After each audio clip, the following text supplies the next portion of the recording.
I was born and raised on the island of Maui. I left home at 18 to live on Oahu, but whenever I return to Maui, I feel like I'm returning to the core of my upbringing and everything my parents have taught me. My dad introduced me to the world of spearfishing. And though he's older and doesn't dive anymore, I always revisit what he taught me when I'm in the water. So to start this trip, I'm going on an overnight boat adventure with my friend Lauren and her husband Kapono, in hopes to spear some meals to feed both of our families. Lauren is a world champion canoe paddler and a mom of 4. Going on a dive trip with kids in tow is no easy feat, but we wouldn't have it any other way.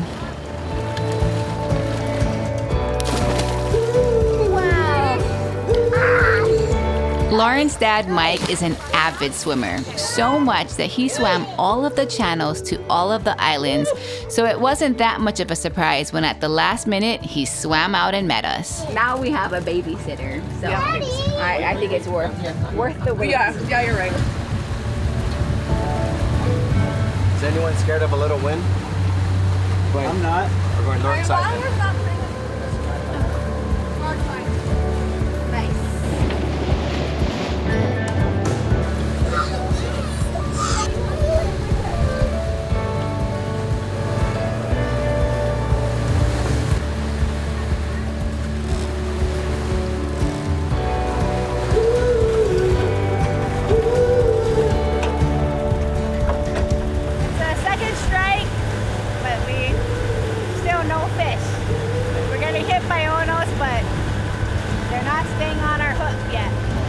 We always put out some lines en route to our dive spot, but since we haven't caught anything trolling, it's up to us to get dinner underwater.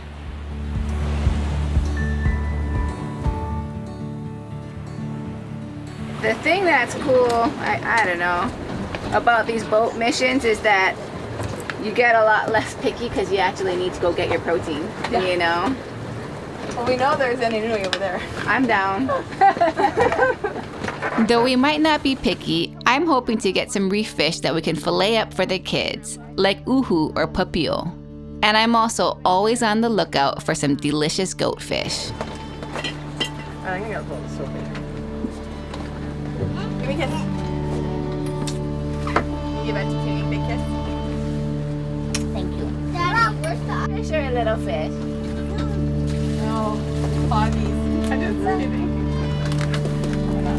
You're pretty much like what inspired me to like look forward to motherhood and adventure as a combination and not being mutually exclusive to one another. Yeah, and they're just along for the ride. They're gonna be okay. They'll hang out. They'll entertain each other. And it's like how our families did for us, you know. Oh yeah.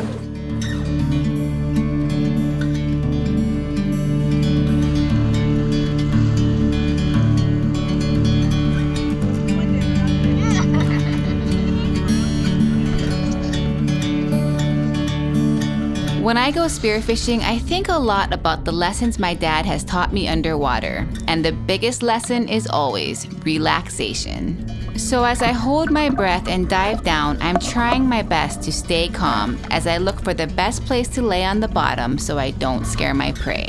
I'm hiding on the slope of this reef as a school of fish comes in. I slowly extend my gun and take a shot at an uhu, or a female parrotfish. And once she's shot, I swim towards her so that there's no tension on the line. But when I see that the shot is good, I'm able to bring up my shaft and the fish.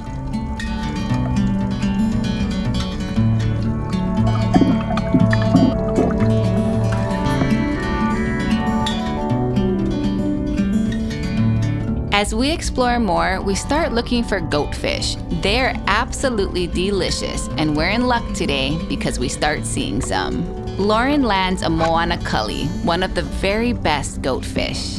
And the first thing we always do when we get to the surface with the fish is put a knife in its brain to dispatch it immediately. The goatfish I'm seeing keep eluding me, but another lesson I learned in the ocean is you have to stay persistent. On this dive, I'm looking up at the sun, so I'm studying the silhouettes of the fish.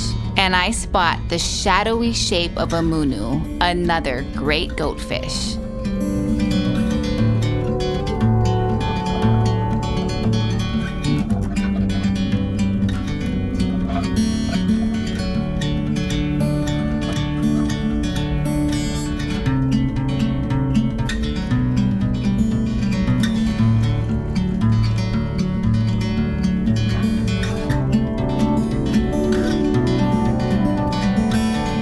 Lauren also lands a munu.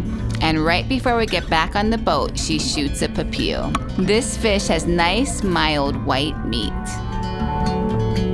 I love how selective this style of hunting is, and it's not every day that you get exactly what you're looking for. So achieving that and getting our dinner before the sun sets is a huge success.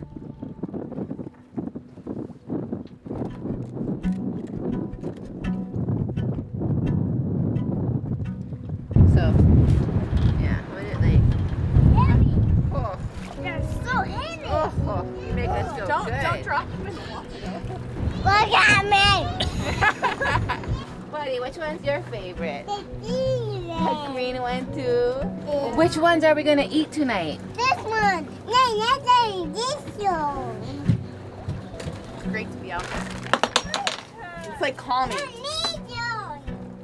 It's very calming. Especially when this is your world. Yeah, yes. It's probably because there's nobody talking to you.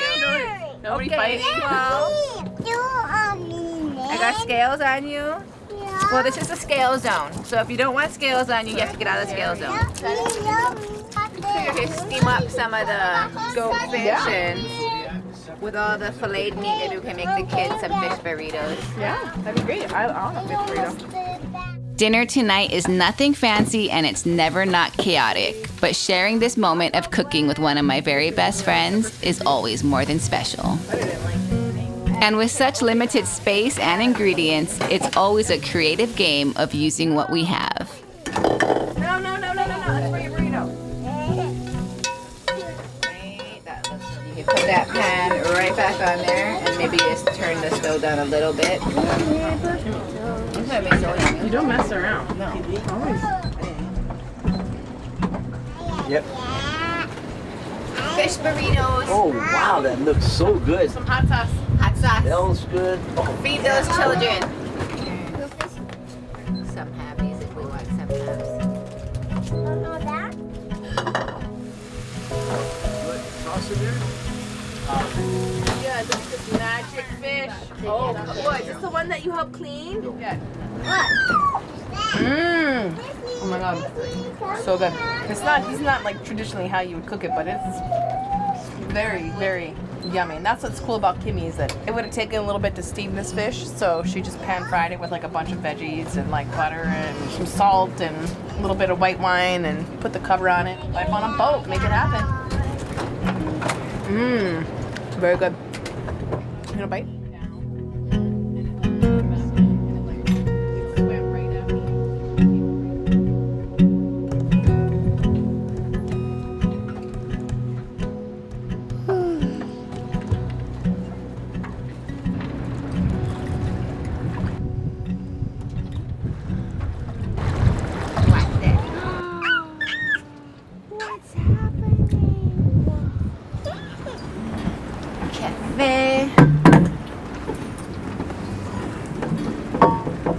Yeah, no, Buddy was like torturing my face and everything, like He at wanted like an 5 apple. a.m. Yeah. And 5? Yes. 5 a.m. he woke up. And that's like his norm. I thought maybe on the boat it would rock him a little more to sleep, but no. You know, even Nainoa was asking like, how do you guys do it? How do you like possibly find the energy to be doing this all? And like, there's no other answer but necessity, right? Yeah. Like, that's why that like paternal instinct of like unconditional love. Otherwise, you'd probably sell them. I think it's important to just put them out here in these elements because it gives us all like a resilience to struggle, you know, a resilience to the suffering. And I think that just is something that's going to prepare them for life. It's definitely going to prepare them for parenting. I feel like I can speak for both of us that our dads, we grew up suffering, but like like learning, but like suffering in nature. Like, you know, my dad was dragging us around the Hawaiian Islands at a sailing canoe without a motor, and we would just paddle and just be eating crappy food and, you know, not ideal for like, and just being exhausted and tired and like getting to somewhere and just appreciating it. I remember this one time I was like tagging along with my dad on this dive, and he was getting lobsters, and and he had like an inner tube that he was putting lobsters in. But then when we came in at Moliko Gulch, it was big waves, and so he like had to put me on top of the inner tube, and then he like jumped on me and just kind of rode it like a boogie board in, and he was kind of paranoid about the waves, but we're like on this like, you know, inner tube. And when he got in, he's just like, how was it? Are you okay? And I was like, it was really pokey. And when he lifted me up, I was so scratched up from all the lobster. I was just gonna say that sounds like a total Chris Werner moment. Oh, you'll be okay. Wait, your mom doesn't like? No, your dad doesn't like lobster. Your mom loves lobster. My dad would get lobster for my mom. Okay. Like that was his way of, from the very first date, like his way of schmoozing her and winning her over was lobster dinners. It was always her favorite, and so that was like his love language to her, was always going out and getting her lobsters. She could sure cook a mean lobster Benedict. She could cook such a good everything. It's interesting, like how full circle things are. Like even when talking about mom's cooking, you know, and now she can't cook at all, and it's like our turn, you know. It's almost like this interesting crossover time where we're trying to do everything we can to make sure our kids get in the water and get out in nature, but I feel like it's just as important to be like encouraging our dads, like who are still, you know, in my case with my parents, like my dad is still physically able, unlike my mom, to get out and do things. I know that he slowed down a lot to kind of match the pace of my mom, and you know, that's his soulmate. I get it, and like I don't know what I would do in that situation. I don't want to see him disintegrate, you know, and so getting him on the ocean is all I can think of doing. Lauren and I get in one last dive, and this time we're using simple spears called 3-prongs. In Hawaii, these spears are normally used for little fry fish that live under rocks, like these ones called minpachi.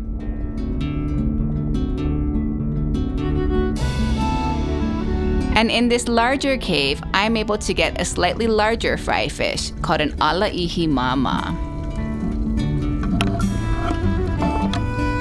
I didn't spear this silver fish. While Lauren and I were 3-pronging, my husband Justin, who's been behind the camera, swam around with my spear gun and got a moo, one of the best fish in the sea.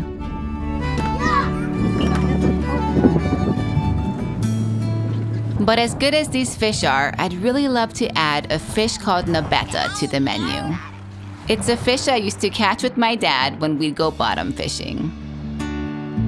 Dad stopped diving a while ago, but now that his boat trailer's been broken, he hasn't even gone fishing lately.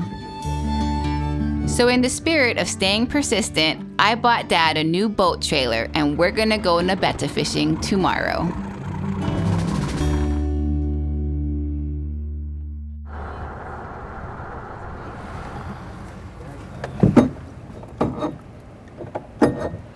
It's the last thing I thought would be a problem.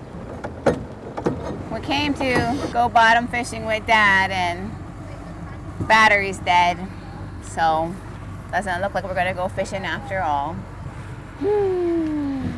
What made it die, I wonder? Because it just started up on land, you know, I the don't last know. time. It's not one thing, it's another. Well, strike one for Kimmy and Dad. Okay. Let's not forget the treasures. We have beer. We do have beer. Yeah. I do feel like this whole feeling is nothing new to our program. I just kind of retired from Nevada fishing. No, but you just said, oh, I think retiring is better than being a has-been and not being able to do it anymore. But don't you feel like that's just kind of quitting a little too early? No, I don't know. You know, when you turn 75, I want you to think about that and then get back to me.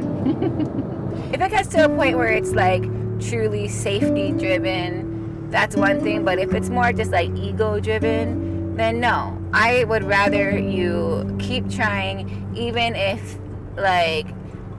we just suck. Well, I say we try again. Yeah, okay. I'm for that. Junie, she's getting more and more confused. I just feel like she's slipping away faster now. Like how so? Well, I just like, for a while, you know, she said, I got Alzheimer's. Okay, you got it. We'll deal with it. And it, like, man, if this is Alzheimer's, it's not bad at all. You know, she's pretty good. But now it seems like I'm seeing it more. She gets confused. She gets events confused. I don't know. Like, I think She gets scared a lot. yeah, she gets scared. I hate that. Me too.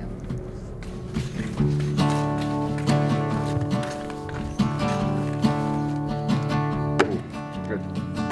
Just make sure you get the. Should have a little plus down there. Great. Well, because it's But got don't you. do it without water. It's just weird to me that every time we start it on land, it works, and then we put it in the water. Well, that's all we gotta do. Then we just start it and then back it in. That's funny. You're not gonna rinse the new trailer I got you? Not right now. Look, you see your old trailer? Yeah, That's 12, what- 12 years. That's like that resembles what you don't want to become. I'll rinse it today. I promise. And 75, I just do what I want. I love that. You can rinse it and teach me how. Well, we don't have any nabetta for dinner tonight, but we have a bunch of other great fish from our dive trip. So I'm gonna head to the Spaldings to get some fresh veggies to make a meal. Lauren's mom, Auntie Jill, farms the most beautiful organic garden. You have the best garden in the world. Buddy, look how big this garden is. Careful, there's some pokey parts, she said. You gotta acquire it from the bottom, like this. Yeah, like this. Gosh, your flowers are spectacular. What's she cutting now? This is called lettuce, buddy. Something you need to start eating. That's an alkindus. You wanna take a bite?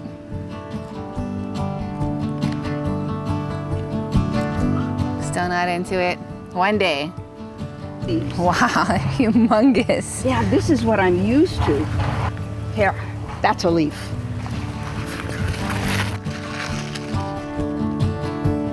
Thank you. Gosh. You have a groundhog in this bed. Oh, that's okay, he's in a good spot.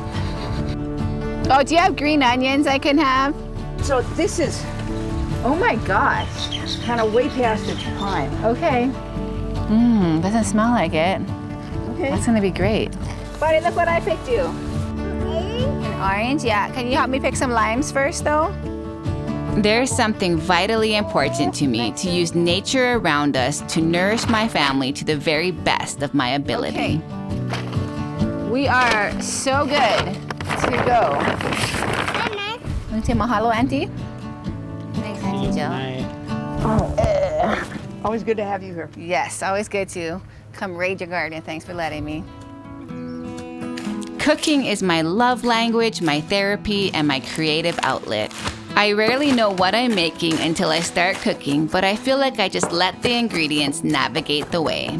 With all the beautiful citrus and cilantro and peppers, I'm feeling a pull towards Mexican flavors. So with some chopped peppers, lime juice, and zest, I'm making a spicy aioli to go over this beautiful mou. I score my fish and rub in some taco seasoning, and I want to bake it over Auntie Jill's fresh greens. Now I'm smothering it all in that tangy aioli and sprinkling in some peppers and black beans.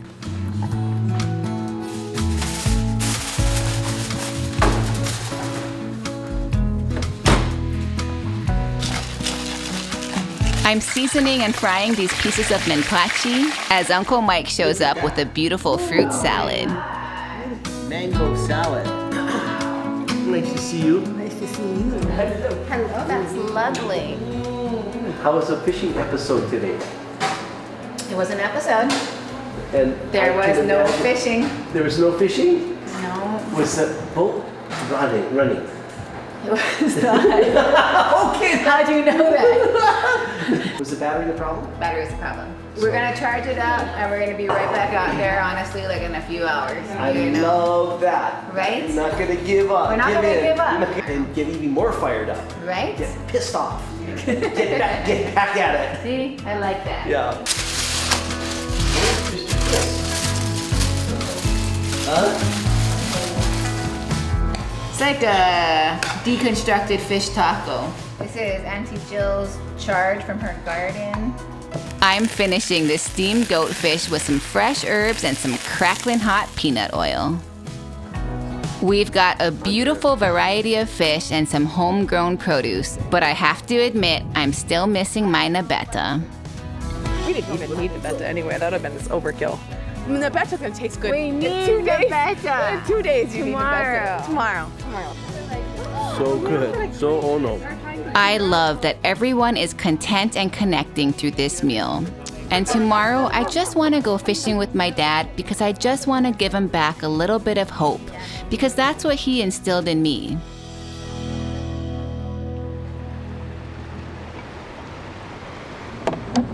Come on, baby. Here we go.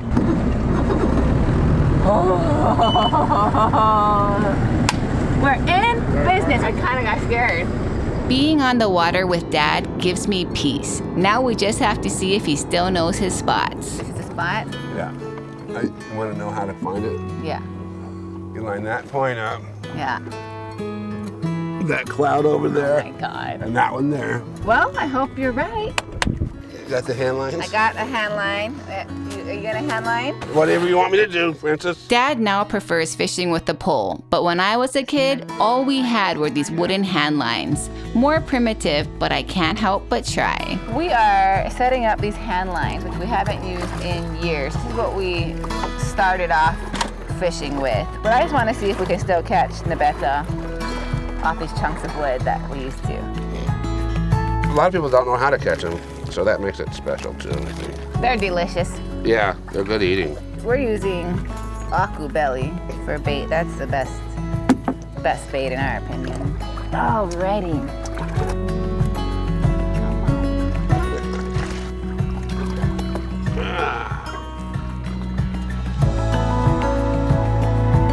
Windy, no bites. Come on, Nabetta.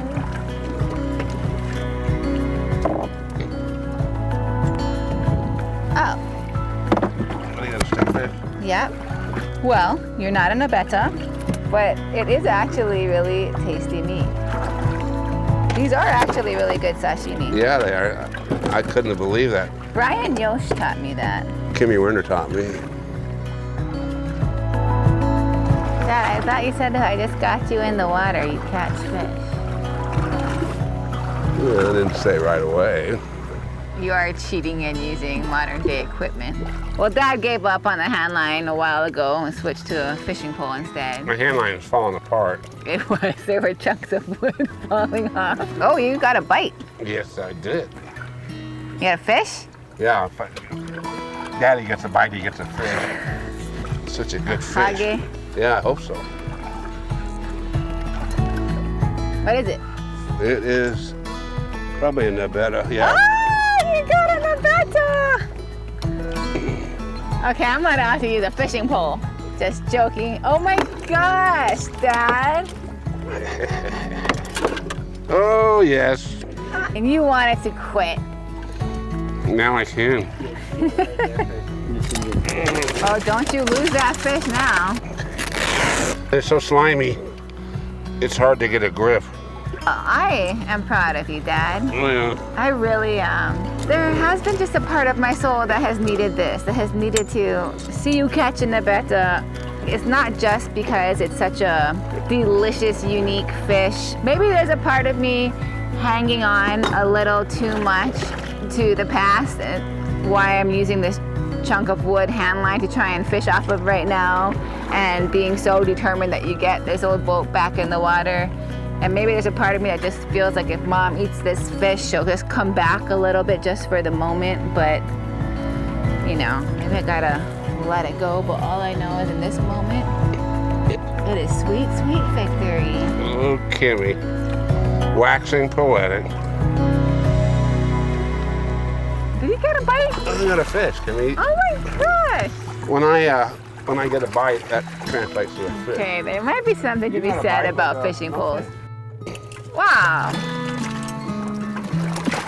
Yes, we are having success.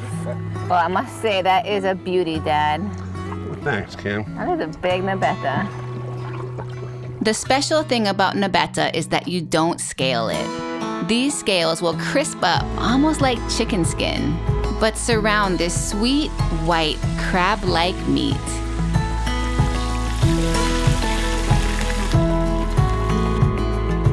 Clearly, my parents getting older and the struggles that come with that is something that I'm not quite ready for.